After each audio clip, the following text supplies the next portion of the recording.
Hi, and welcome back to my channel, NEMT Startup Coach. Today, we are going to learn about the transportation market in Georgia.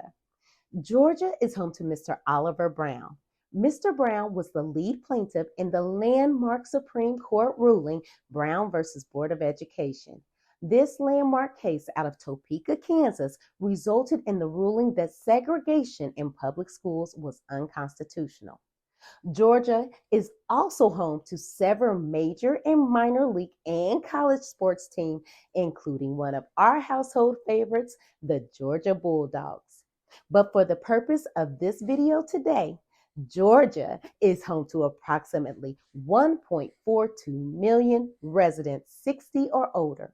The U.S. Census Bureau estimates that more than 20% of Georgia's population will be 60 or older by the year 2030, an increase of almost 34% from 2012. If you are interested in starting a non-emergency medical transportation business in Georgia, this is the video for you.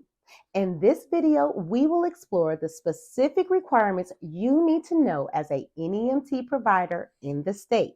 From certification to vehicle and driver requirements, we'll cover everything you need to ensure compliance with the regulations set by the Georgia Department of Community Health, or DCH.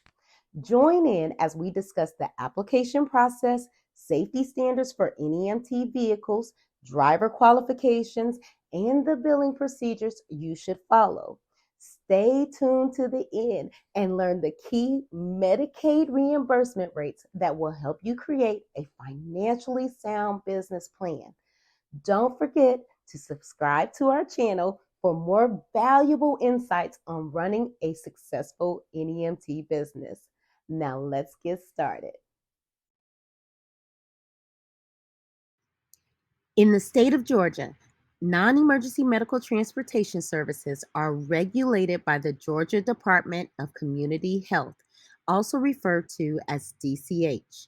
Once you have completed your business registration and licensing with the Georgia Department of Revenue, NEMT providers in Georgia must be certified by the DCH to provide Medicaid transportation services. To become certified, providers must complete an application process and meet certain eligibility criteria for provider enrollment.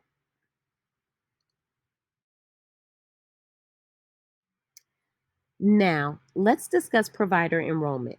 Before a provider can get started in Georgia, non emergency medical transportation providers must enroll with the Georgia Medicaid program and meet all requirements, which include background checks, proof of insurance, and compliance with all applicable state and federal laws and regulations. Georgia NEMT providers must ensure that their drivers meet all state and federal requirements, including a valid driver's license, a clean driving record, and compliance with all applicable state and federal laws and regulations. But in addition, drivers must be trained in passenger assistance, emergency procedures, and infection control.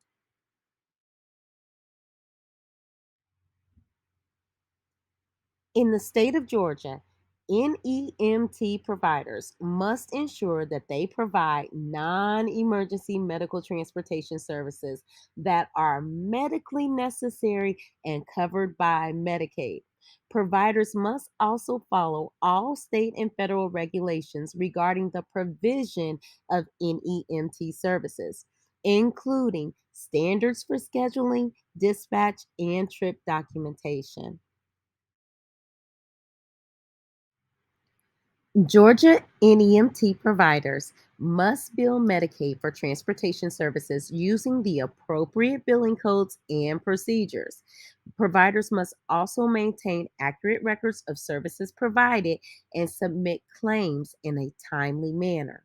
You will need a MPI number in the state of Georgia. The current Medicaid reimbursement rates for NEMT services in Georgia are as follows. Beginning with ground ambulance services, DCH reimburses at a rate of $10.18 per loaded mile.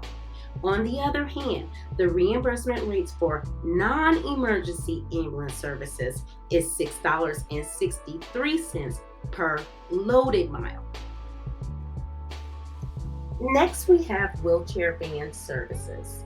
The DCH reimburses wheelchair service providers at a rate of $2.44 per loaded mile.